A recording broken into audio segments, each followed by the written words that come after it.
367 एकड़ सरप्लस भूमि संघर्ष समिति ने आज मॉडल टाउन स्थित दावत रेस्टोरेंट में एक पत्रकार वार्ता कर कांग्रेस के पूर्व मंत्री कैप्टन अजय सिंह व उसके परिवार पर हरियाणा सरकार द्वारा अलॉट की गई भूमि पर किस प्रकार से कब्जा किया हुआ है व उसकी कहीं सुनवाई नहीं हो रही पर अपना रोष व्यक्त किया।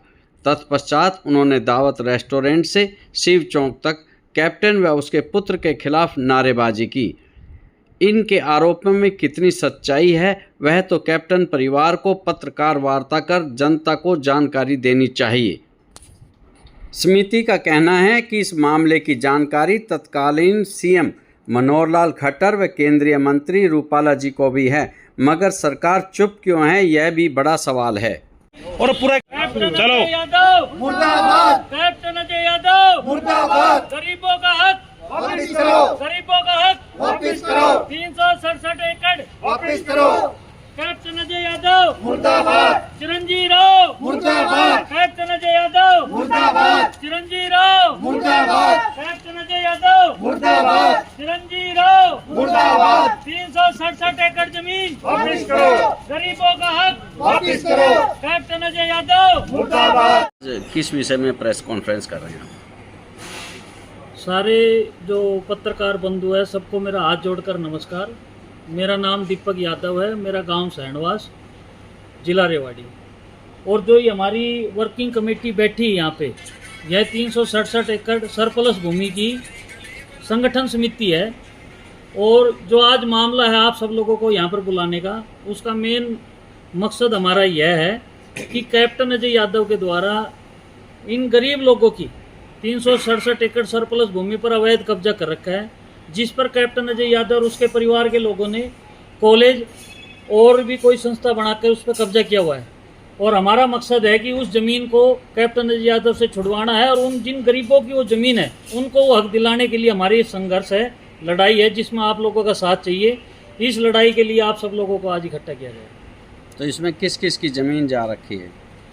यह ज़मीन सरप्लस एक्ट के तहत कैप्टन अजय यादव के परिवार से सरप्लस की गई थी और उसका मेन मोटिव ये था कि जो बड़े बड़े जमींदार हैं उनकी ज़मीनों को लेकर छोटे किसान मजदूर अपने जो हरिजन भाई उनको ज़मीनों अलॉट करनी थी, उनको अपने बरोबर बैठाना था। ऐसे ही गांव सुम्मा खेड़ा में 235 एकड़ ज़मीन व गांव गांगोली में 132 एकड़ ज़मीन सरप्लस की गई थी, जो ज़मीन गरीबों को अलॉट की थी। और अलॉटमेंट करने के बाद भी हमारे पास उसके लेटर हैं। अलॉटमेंट करने के बाद कैप्टन अजय यादव और उसके परिवार के लोगों ने क्या किया कि ज़मीन अपने चहेते लोगों को अलॉट कराई। उनमें से करीब 50-60 एकड़ ज़मीन कुछ हमारे हरिजन भाई जैसे कि वाल्मीकि समाज से हैं, जाटो समाज से हैं, चमार समाज से हैं, हर जाति से हैं, 36 जात की ज़मीन है। उनको जब ज़मीनों पर कब्जा लेने के लिए वो मौके पे गए तो उनको कब्जा दिया नहीं गया, बल्कि उनके साथ मारपीट भी की गई और ना ही उनको हक आज तक मिला है। सर आप अंदाज़ा लगाइए, यह ज़मीन करीब 1978 से और आज तक उन लोगों को ज़मीन पर हक नहीं मिला है। उसकी लड़ाई हमारी संघर्ष समिति लड़ रही है और हम उस लड़ाई को अंजाम तक पहुंचाने के लिए आप लोगों के साथ चाहते हैं। तो उस अलॉटमेंट के समय सरकार किसकी थी? उस अलॉटमेंट के समय सरकार कांग्रेस की थी और कैप्टन अजय यादव के पिता राव अभय सिंह उस समय विधायक थे, जिसके कारण यह ज़मीन पर लोगों को कब्जा नहीं मिला। आपका मामला तो कोर्ट में भी गया था। यह SDM सब झूठ बातें हैं सर। एसडीएम कोर्ट में भी चला? नहीं सर, हमारा मामला एसडीएम कोर्ट में गया था। आप अगर सिविल कोर्ट की बात करें तो सिविल कोर्ट में हमारा मामला नहीं। हमने अपनी प्रक्रिया तहत में हमने ये किया कि हम पहले नीचे जो अधिकारी है, एसडीएम साहब हैं, डीसी साहब हैं, डीआरओ साहब हैं, उनको अपनी शिकायत लगाकर सर आपने जो ज़मीन अलॉट कराई थी उस ज़मीन पर आज तक इन लोगों का कब्जा ही नहीं हुआ है। ये लोग जब ज़मीन पर कब्जा लेने जाते हैं तो इनको मारा पीटा जाता है, जाति सूचक शब्द किए जाते हैं, बल्कि इनके घर में बस अंदर बढ़कर इनको ये कहा जाता है अगर तेरे को जान प्यारी है तो इस ज़मीन का मुँह नहीं करे इसकी तरफ। ये जो अपने अलॉटी बैठे हैं, अपने बनवारी जी हैं, जनकराज जी हैं, ये हाँ जी ये बैठे अंकल जी हैं, और भी हमारे कमेटी मेंबर है जो आज इस डर की मारी भी नहीं आई। कभी कप्तान साहब को पता चल गया तो हमारे साथ फिर दिक्कत ना हो जाए। नहीं, ये मामला इलेक्शन टाइम है, अब इस टाइम उठा रहे हो, कहीं राजनीति से प्रेरित तो नहीं है कि हमें दूसरी पार्टी जो है मोटिवेट कर रही हो कि इस टाइम जो है ये इश्यू उठाया जाए? श्रीमान जी, इसका मीडिया में 100 बातें उठती हैं जी। हमने जब इलेक्शन नहीं था, हरियाणा के हिंदुस्तान में सर हर छठे महीने इलेक्शन होता है। अब कौन से इलेक्शन में उठे हम, आप बताइए। हर तीसरे महीने में इलेक्शन, हर छठे महीने में इलेक्शन, कभी सरपंची का, कभी मेंबर का, कभी इसका एमएलए का, कभी एमपी का, बार बार इलेक्शन होते हैं। हमारी बात को तो कोई उठा ही नहीं रहा सर। नहीं, अब अभी ऐसा ताजा क्या एपिसोड हुआ है हम आप इस मामले को हमारे इस मैटर में कोई राजनीतिकरण नहीं, हम किसी पार्टी से बिलोंग करते सर, हमें किसी पार्टी से कोई मतलब नहीं है। और हमारा तो आज खुला ऑफर है पार्टी को, अगर कोई भी इंसान आके हमारी पार्टी जमीन को दिवाना चाहे, हम उसका खुला समर्थन करेंगे। हमारी संघर्ष समिति, चाहे कैप्टन अजय यादव आकर भी ये कहे ना भाई ये जमीन आप लोगों को मैं देने के लिए तैयार हूँ, हम उनके साथ लग जाएंगे। हमें जमीन चाहिए, हमें किसी पार्टी से क्या लेना चाहिए। सर, जैसा कि सरकार भयमुक्त लोग बात करती है, भयमुक्त समाज की बात करती है, तो सरकार द्वारा क्या आश्वासन दिया गया? श्रीमान जी, सरकार के द्वारा हमें आज तक कोई आश्वासन नहीं दिया गया है। हम जब किससे मिले हैं हम इस मामले में डीसी साहब को मिले हैं, एसडीएम साहब को मिले हैं, खट्टर साहब को भी मिले हैं जो हरियाणा के सीएम थे। इस मामले को हमने प्रधानमंत्री मोदी तक भी पहुंचाया है, ईमेल के द्वारा, पत्राचार के द्वारा। इतनी हमारी हिम्मत है नहीं कि हम सीधे मोदी से जाके मिले। हमारे जो कागजी कार्रवाई हमने पूरी कर रखी है। हमने बाकायदा डीसी साहब से ये भी कहा जाके सर हम जो ये शिकायतें कर रहे हैं, हमारी शिकायतों में अगर कोई फर्क दिखता हो या कोई कमी हो तो आप हमें साबित करें गलत। पर कैप्टन अजय यादव का राजनीति में बहुत पुराना दबदबा है जी, हम इस बात को नहीं भूल सकते। और उस दबदबे के कारण हमारे इस मैटर पर 367 एकड़ पर कोई कार्रवाई नहीं हो रही सर। केंद्रीय मंत्री रूपाला जी से भी विजय सोमानी ने इसी विषय को लेकर मुलाकात की थी, क्या केंद्रीय मंत्री रूपाला जी से मैं विजय सोमानी जी गए थे मिलने इस मैटर में, और उसके थ्रू हमने बात करी थी कि नेताजी हमारा ये ज़मीन का मैटर है और 367 एकड़ सरप्लस भूमि है। गरीब उस ज़मीन को, जिनको आप आज देखिए, ये इंसान जनकराज जी सैणवा से अड्डे पे चाय का काम कर रहा है जी, इसके ज़मीन आती है 10 से 12 एकड़, ये चाय पियाएगा लोगों को। ये जी बनवारी है, इसको 5 एकड़ ज़मीन आती है और ये रिक्शा चला रहा है रेवाड़ी में। इसको क्या करना, मजदूरी करने की जरूरत है, अपनी ज़मीन की फसल से कमाएगा। ये बैठा है जी, यहाँ भी मजदूरी कर रहा है जी, इसके भी 4.5 एकड़ ज़मीन है। और कुछ लोग तो डर के मारे नहीं आई। हम किसका आश्वासन माने जी? हमें इतनी उम्मीद है कि अगर हम यहाँ से अपनी बाहर गए तब भी हमारे साथ मारपीट हो सकती है। ये पूरी गारंटी है। कप्तान एक नंबर का बदमाश है जी, इस चीज़ से हमने भरोसा है। क्यों कि मेरे ऊपर भी, मैं जो इस हम मुहिम में साथ जुड़ रहे हैं, हमारे जितने भी संगठन के लोग हैं, हमको सबको धमकी दी गई। मैंने बकायदा रामपुरा थाना में इसकी कंप्लेंट करी कि जी मेरे को ऐसे ऐसे धमकी दी गई 2 लोगों के द्वारा। मेरी उस कंप्लेंट पे कोई कार्रवाई नहीं। उसके भतीजे अभिमन्यु राव ने मेरी कनपट्टी पे पिस्टल रखी थी जी, उसके भट्टे के सामने। मेरी कंप्लेंट को झूठ साबित कर दिया उन्होंने कि भाई तू झूठ बोल रहा है। उस टाइम बकायदा वो वहाँ था, उसने अपनी लोकेशन गुड़गांव की दिखा दी। अब इतनी मेरे अगर पावर हो तो मैं क्या करूँगा जी? आप लोगों का सहारा है और उस सारे के साथ जुड़ रहा हूँ जी। हमारी जो कमेटी है इसी सारे के साथ है, आप लोगों के साथ। नहीं, अगर सरकार नहीं सुन रही आपकी, धमकाया जा सकता है। आप बता रहे 367 एकड़ है, तो जाहिर है कि मालिक भी ज्यादा होंगे। हाँ जी। तो एक साथ इतने लोगों को कैसे डराया धमकाया जा रहा है? इस मामले में सर ऐसा है, कुछ जो ज़मीन है 367 एकड़, इसमें मामला क्या है कि कैप्टन अजय यादव के परिवार हैं, उसकी जो बड़ा भाई है अजीत सिंह, उसका ससुराल है कमानिया गांव, नारनौल। ऐसे ही कप्तान का मामा है नांगल पठानी सर, सुम्मा खेड़ा में उसका भाई अजीत रहता है। जो ज़मीन अलॉट इन लोगों को हुई थी, वही ज़मीन उसने अपने रिश्तेदारों को भी दुआ दी, 30-30, 40-40 किले जी। उनको थोड़ी धमकी देगा जी, वो तो उसके परिवार के, उसने तो अपनी ज़मीन उल्टी देके वहाँ ले ली। जो इनका हक था वो तो वो उसके रिश्तेदार खा गए सर। ज़मीन का आप लोग कह रहे हैं मैं डराता तो 40 आदमी को कैसे डरेगा? 40 आदमी नहीं है ना सर, उसके परिवार को दे दी ना वो ज़मीन, जिसका हक ही नहीं। आप एक बात है, जब ज़मीन जब सरप्लस हुई, एक आदमी 80 किलोमीटर का यहाँ सरप्लस की ज़मीन ले रहा है, जिसके उसके गांव में 40 एकड़ ज़मीन है उसके पास। अलॉटमेंट क्या कहती है कि 300 सरप्लस की सर, कि अलॉटमेंट ज़मीन जो सरप्लस होगी वो 3 से या 5 किलोमीटर के एरिया में लोगों को बटेगी। ये नहीं है कि ज़मीन अलॉट हुई और आके दिल्ली का बंदा यहाँ ज़मीन ले गया, उसको कैसे पता चला कि सरप्लस हो रही ज़मीन यहाँ पर? इसे सरासर धांधली है सर कप्तान के द्वारा कि भाई ज़मीन को बचाना है। और कुछ तो गरीब लोग ऐसे हैं जी हमारे गाँव में जिनको सरप्लस हुई थी ज़मीन, और आप उनका इतिहास ठाक के देखेंगे, उस टाइम जब वो नौकरी लगे थे कप्तान के कार्यकाल में, तो आप उससे 2 महीने पहले उनका ज़मीन का रिकॉर्ड देखिए। उनकी ज़मीन कैप्टन अजय यादव के परिवार के नाम है, जिसका एक प्रूफ मैं खुद दे रहा हूँ। कैप्टन अजय यादव का पेट्रोल पंप है जी नारनौल रोड पे, उसकी ज़मीन 3 महीने पहले उसने तरवाई थी, 3 महीने बाद उसके परिवार को नौकरी देने का वादा किया था, बाद में नाट गया वो। एक ऐसे ही है, उसका नाम मैं बता देता हूँ, उसका नाम है जी मदन, एक का नाम है कोकल। उसको ज़मीन दी, आप उसकी 2 महीने पहले रजिस्ट्री उठा के देख लीजिए, उसकी ज़मीन कप्तान के परिवार के नाम है। ऐसी कौन सी नौकरी होगी सर वो ज़मीन? ये तो भ्रष्टाचार है। इसका मतलब तो इसने हर तरीके से भ्रष्टाचार करा है जी। और अब भी हमें ये कहा जा रहा है कि भाई मेरी सरकार आने दे, तेरे को औकात पता चलेगी कैसे तू इतना इंग्लिश बोलता है। तो फिर आप कोर्ट में क्यों नहीं ले जा रहे इस मैटर? कोर्ट का मैटर सर ये है, हम कोर्ट में जब जाएं, उनके परिवार का जज, उसका भतीजा जज है जी, सिविल कोर्ट का सेशन जज है, उसकी भाण चंडीगढ़ हाई कोर्ट की जज रही हुई है। हमारी चलत जब डीसी हमारी नहीं सुन रहा सर, जज कहाँ सुनेगा? हम कोर्ट में जब जाए, कोर्ट में जज के तो उसके पास फोन कर दिया हमने, तो यहाँ से चंडीगढ़ जाना पड़ेगा सर। इनके फोन से काम हो रहे हैं सर।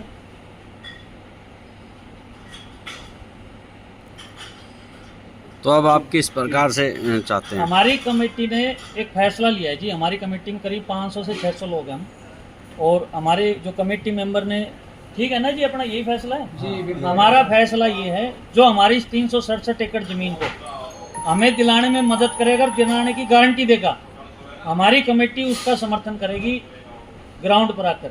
और जो हमारा कोई समर्थन नहीं करेगा, चाहे कैप्टन अजय यादव ये बातें कह दे कि मैं ज़मीन देने के लिए तैयार हूँ, हम अब उसके घर जाकर उसका समर्थन कर देंगे। अगर हमारा कोई समर्थन नहीं करेगी कोई भी पार्टी, हमें किसी भी पार्टी से कोई मतलब नहीं है, ना हमें सतीश से मतलब है, ना सोमानी से मतलब है, ना इंद्रजीत से मतलब है, हमें किसी से मतलब नहीं। जो हमारी ज़मीन दिलाने के लिए हमारा साथ आएगा, हम उसका समर्थन करेंगे। आपकी कमेटी में ऐसे कितने लोग शामिल हैं इनके नाम जो है जमीन अलॉट हो गई थी और उन्हें कब्जा नहीं मिला? करीब 60 लोग हैं, और जो हमारे 350-400 लोग हैं वो उनकी सपोर्ट में खड़े हम। कभी आप ये लोग बैठे जी, आप इनसे भी पूछ लीजिए इनके साथ हरकत हुई है या नहीं हुई, आप एक बार तसल्ली कर लीजिए जो जमीन वाले हैं। बताइए ये जनक बिना आईडी के करो सर। हाँ, वैसे भी एक बड़ा भू विश्वविद्यालय 15 तारीख 4 अप्रैल 1953 में इसके 1171 एकड़ जमीन थी। Punjab secretary of land Tagore NO act 1953 के तहत जिला कलेक्टर रेवाड़ी के आदेश दिनांक 1/1/1960 द्वारा गांव गांगोली के अंदर 499 एकड़, गांव सुंदरोज बाढ़ के अंदर 38 एकड़, सुम्मा खेड़ा में 574 एकड़, कुल जमीन 1111 एकड़ जमीन सरप्लस घोषित की गई। 1167 एकड़ जमीन घोषित की गई। राव अभय सिंह के पास केवल 60 एकड़ जमीन अपने परमिशन के लिए, अपनी खेती बाड़ी के लिए छोड़ दी गई। उसी दौरान Rao Abhay Singh civil court, session court, high court तक गया। हाई कोर्ट को राव अभय सिंह की अपील न सुनने के कारण राव अभय सिंह ने अपनी जमीन 26 व्यक्तियों को बेच दी। सुम्मा खेड़ा के अंदर 12 व्यक्ति, सहारनवास के अंदर 13, एक नंग जब्बल सिंह कमानिया का एक उसको बेच दी। 26 आदमियों को जमीन बेच दी। यह जमीन सरकारी होते हुए और उसने उस जमीन को 26 आदमियों को दी, जिसमें से मेरी जमीन रामस्वरूप, छन्नो देवी, पहलाद और जब्बल सिंह इन आदमियों को बेची। इसमें वो गमली देवी और उसका क्या नाम है, जो भी केस चल रहा के साथ कोई ना, तो बता दे फिर। कोई बात नहीं। आप इतने आदमियों को मेरी जमीन बेची, जबकि ने उसे ना ही तो उन लोगों को खरीदने का हक है और ना ही राव अभय सिंह को बेचने का। बाकी ये सब रजिस्ट्री हुई है। सन 1972 के माह ये जमीन खरीद करके 1979 के माह मेरे अलॉट हुई है 91 कनाल 6 मरला मेरी माँ के नाम। 46 कनाल 6 मरला की मैं किस्त भर चुका हूँ। सरकार ने 2003 के अंदर मेरे से मलकियत दे दी है, मालकाना हक दे चुके हैं। जिस पर मेरा कब्जा भी है। बाकी अब उस पर रणविजय उस जमीन पर जबरदस्त 2 ट्रैक्टर लेकर रात के टाइम और 2 दफा उस जमीन को बहा दिया। ये मेरी जमीन नहीं, सरकारी भूमि को भी बहा रहा है। अब मैं उस दरखास्त को देने के लिए रामपुरा थाना में, आज मेरी तारीख थी, अब मैं उस दरखास्त को रामपुरा थाना में देने के लिए जाऊंगा। किस्त में अलॉट करने का मामला था, कुछ किस्तें नहीं भरी गई थी जिस कारण वो कैंसिल कर दी गई थी जमीन। कैंसिल कर दी वो किस्त। तो मैं जब भरता, जब मतलब उसने महेंद्रगढ़ जिला कलेक्टर के केस डाल के और कैंसिल करवा दी मेरी जमीन ना। सर एक मामला कुछ लोगों के बीच में ये आता है, किस्त आप लोगों ने नहीं भरी, ये सरासर झूठ है जी। जो गांव में जमीन अलॉट हुई थी उसमें अभय सिंह ने क्या करा था, लोगों को पता चला, इतने शाणे समझदार लोग नहीं थे कि भाई हमने इतने पढ़े लिखे नहीं थे, हमने कहाँ किस्त भरनी। किस्तें अभय सिंह के घर भरी जाती थी और अपनी पूंजी देख के आते थे ये लोग, और उसका गवाह है ये बैठा, इसका खुद पिताजी उसके घर किस्त देख के आता था। उस एक किस्त की मजदूरी करी ओडिस ने इसके घर। उसके बाद जब जमीन की बात आई उसके बाद इनको मारा पिटा भी गया।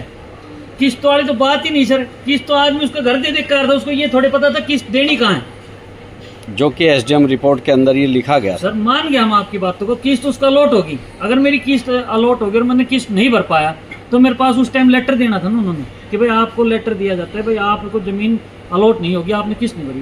किस्त अभय सिंह के घर भर रही है, अभय सिंह ने अपना घर भर लिया उससे। उसके बाद जब इनकी ना महकमे की तरफ से कोई रिपोर्ट दी गई भाई आपका अलॉटमेंट कैंसिल हुआ, अब तो इनको क्या पता चला कि जमीन का जो लड़ाई लड़ते आए, इन्हें उस चीज़ का पता ही नहीं था। कागज देखे हमने, मैं जमीन का थोड़ा काम करता हूँ पटवारी पने का, तो उसके बाद देखा तो पता चला इनकी किस्त ही नहीं गई। इनके जो हमारे इस मामले में बात हुई तो इसका पिताजी ने कहा भाई मैं किस्त अभय सिंह के घर देख के आता था, और इसके बारे में इससे पूछ लो, आप बताओ जी। मैंने किस्त से भरा। हाँ बताओ, किस्त भरी थी, केक रहा था, उस घर देख के आते थे कहाँ?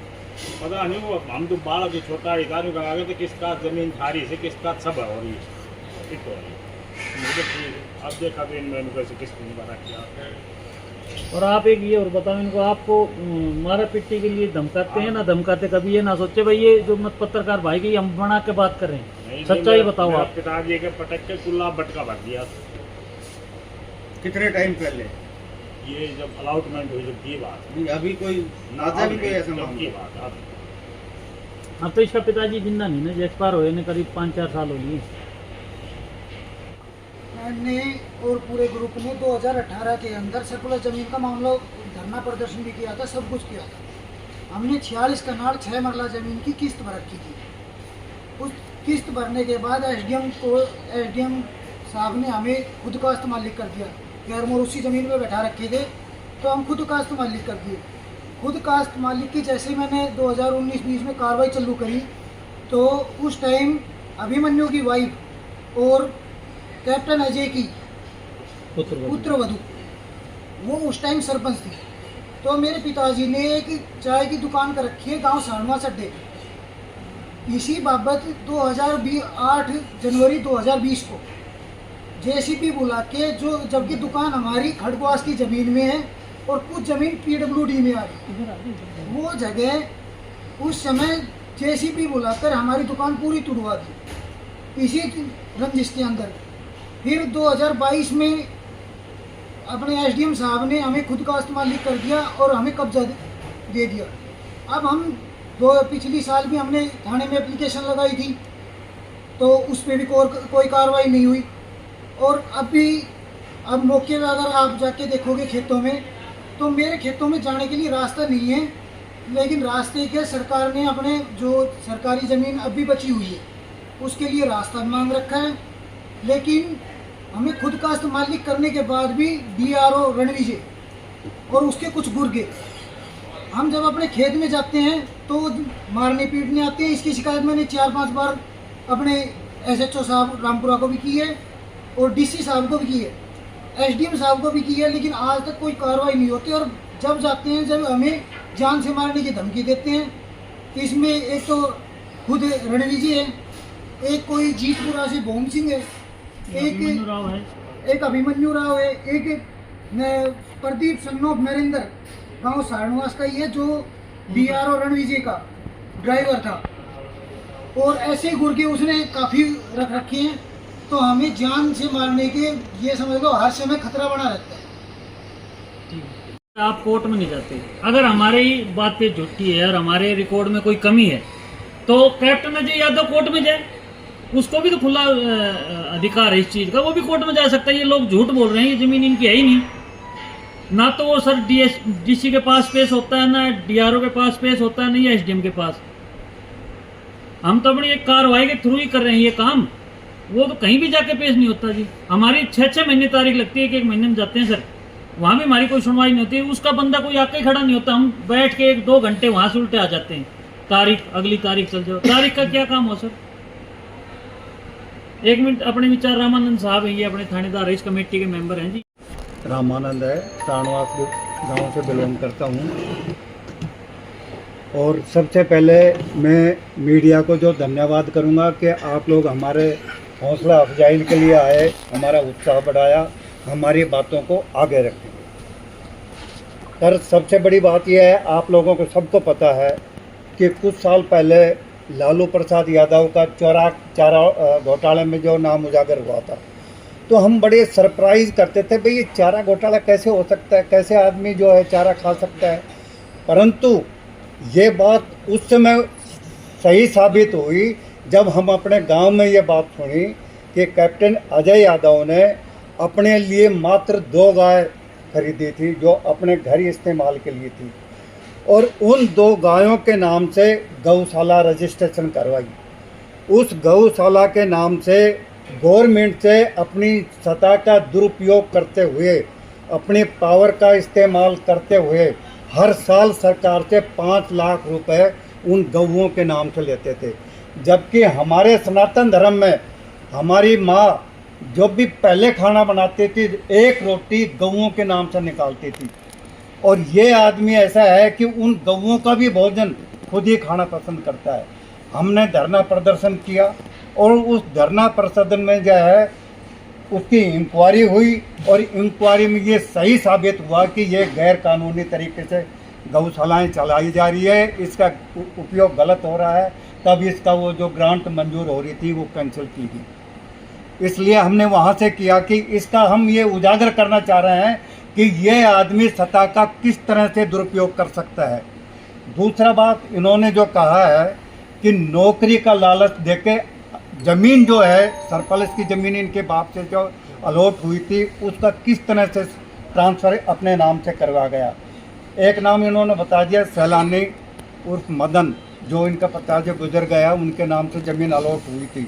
उसको इसकी बहन जो है हाई कोर्ट में जज थी, उसने गुड़गांव में, आज भी वो लड़का नौकरी कर रहा है, गुड़गांव कोर्ट में जो है नौकरी लगवाया था। उसके बाद 2 साल के बाद इसका छोटा भाई कामेश, वो हरियाणा पुलिस में नौकरी लगवाया था। ये दोनों नौकरी लगवाने के बाद इसने कप्तान ने कहा कि भाई मैंने तुमको नौकरी लगवा दिया है, अब वो ज़मीन जो है हमारा जो सरप्लस की जो आप लोगों के नाम अलॉट हुई थी, उस ज़मीन को मेरे को वापस कर दो। अब वो बेचारे क्या करते, मजबूरी में थे, अगर नहीं करता है तो वो नौकरी उनकी जाती है। वो ज़मीन उन्होंने इसके नाम से अलॉट कर दी है, आज भी वो रजिस्टर्ड है। आप लोग इंक्वायरी कर सकते हो, मिला सकते हो पटवारी के खाते में। दूसरी बात, एक धानक समाज से थी छन्नो, वो बेचारी विधवा हो गई थी बचपनी, उसके छोटे छोटे बच्चे थे, उसके नाम सरप्लस की 2 एकड़ ज़मीन अलॉट हुई थी। अब वो बेचारी कुछ भी नहीं थी, इनके पानी वानी भरती थी, पशुओं को देखभाल करती थी, इस तरह का काम करती थी। वो काबिज थी, उसने सारे कागज़ कार्रवाई पूरी की, किस्तें भरी, और उसके बच्चे को लालच दिया कि भाई मैं आपको नौकरी लगवा दूंगा, आप मुझे ये ज़मीन जो है मेरी 2 एकड़ जो ज़मीन है वो वापस रजिस्टर्ड कर दो मेरे। अब वो वापस ले ली, परंतु नौकरी नहीं लगवाया गया, उनके साथ धोखा हुआ। इस तरह की कई बातें हैं जो कप्तान ने ये कर रखे हैं। तो हम आपके माध्यम से ये रिक्वेस्ट कर रहे हैं कि ये इस बात का पब्लिक को पता होना चाहिए। हम किसी राजनीतिक पार्टी से नहीं हैं, हम तो अपनी एक संघर्ष समिति है, इसके कारनामे को पब्लिक के सामने उजागर करना चाह रहे हैं। और ये आपके, और मैं प्रधानमंत्री श्री नरेंद्र मोदी से भी ये रिक्वेस्ट करूंगा, यदि हमारे इस लाइव को देख रहे हैं तो इसको संज्ञान में लें और इन सारी बातों को गंभीरता से उठाएं और इसकी इंक्वायरी करके इसका दूध का दूध और पानी का पानी किया जाए। जो आप 5 लाख रुपए का आरोप लगा रहे हैं जो गौशाला का, उसका पास आपके पास क्या सबूत है? 5 लाख आरोप नहीं लगा रहा, ये सबूत ये है कि पहले आप इंक्वायरी करवाओ कि इसको मिलते थे या नहीं मिलते थे। हमने करवाया, सीआईए का इंस्पेक्टर है जो आज रिटायर हो गया है, उन्होंने इंक्वायरी की। इंक्वायरी में ये साबित हुआ कि हाँ ये गलत पैसे लिए जा रहे हैं। उन्होंने फिर रिकमेंड की, उस समय खट्टर था, मुख्यमंत्री खट्टर साहब थे, और उन्होंने ये सही पाया गया कि भाई ये इंक्वायरी में सही है तो उसकी ग्रांट बंद कर दी गई। ऐसा आप कोई मौके पे जाके देख लीजिए। ऐसा कोई डॉक्यूमेंट्री प्रूफ आपके पास है तो नंबर दे दीजिए, हम आपके पास व्हाट्सएप कर देंगे। वो व्हाट्सएप कर देंगे, बिल्कुल कर देंगे, सही बात है। बिल का है, तो मीडिया के सामने बोली जाएगी तो हवा में बात नहीं होती, क्योंकि हमारा ये रिटर्न में है सब कुछ। आप जांच करा लीजिए, आपको जांच कराओ, बिल्कुल। डॉक्यूमेंट्स जो भी पत्रकार भाई आ रहे हैं सबके मोबाइल पर हम इसका डॉक्यूमेंट डाल देंगे। रिटर्न में है सब। जो जिम्मेवार आदमी जो है ये आरोप नहीं लगा रहे, ये सच्चाई बता रहे हैं। अब आप इसको आरोप बता रहे हैं तो आप बात उतरिए, लेकिन हम अपील कर रहे हैं कि ये सच्चाई बात है, इनको पब्लिक में हम प्रस्तुत करना चाह रहे हैं कि पब्लिक अवगत हो। रोज में एक नहर का एक डिग बनाया हुआ था, उस डिग से उस समय जो है शकुंतला भगवाड़िया मंत्री थी, और हमने गांव वालों ने मिलकर उनसे कहा था कि जी एक नाला यहाँ से आए तो कम से कम 150-200 एकड़ ज़मीन सिंचाई की जा सकती थी। शकुंतला भगवाड़िया ने सुंदरोज गांव से लेकर सारणवास गांव तक एक नाला बनवाया था उस समय। उस नाले को जो है इस कप्तान जब नहर मंत्री बना उसको बर्बाद करके उसकी ईंटें भी ले आया, और इसने अपने यहाँ से खेतों के अंदर नहर से नाला निकलवाया है। और आप कभी भी देख लेना, नहर के साथ कोई पक्की सड़क नहीं है। कप्तान ने अपनी ज़मीन में जो ले गया है उस नाले के साथ साथ पक्की सड़क भी बनवा रखी है। नहर के अंदर इसने क्या कर रखा है, पाइप दे रखे हैं सर, और अपने खेतों में पानी के अंदर ले जा रहा है। उसका प्रूफ है मेरे मोबाइल में, आपके पास व्हाट्सएप कर दूंगा। अपना तालाब बनवा रखा है, उसमें पानी ले जाता है कि ताकि जमीन का पानी मीठा हो जाए, मेरे खेत में। अब हमारा जो मुद्दा है 367 एकड़ का है जी, वो तो उसने बहुत से पाप कर रखे हो, तो राम जाने उसने क्या क्या कर रहा है। हमारा जो मुद्दा है सर अब 367 एकड़ का है, तो एक अपील है आप सब लोगों से हाथ जोड़कर कि हमारे इस मुद्दे में हमारी हेल्प कीजिए और इस ज़मीन को दिलाने के लिए हमारी सहायता कीजिए। तक आप लोगों से उम्मीद हमें कि हमारी आगे भी आप लोग इसी तरह से सहायता करेंगे, और आप लोगों को, इन गरीब लोगों का आशीर्वाद भी लगेगा। ज़िंदगी में एक अच्छा काम निस्वार्थ भी करना चाहिए लोगों को। ये गरीब लोगों का हमने कुछ भला किया, हमारा इसमें कोई स्वार्थ नहीं है। हमारा ये सोच है कि इन गरीब लोगों की ज़मीन मिल जाए और ज़मीनों पर इनका कब्जा मिल जाए।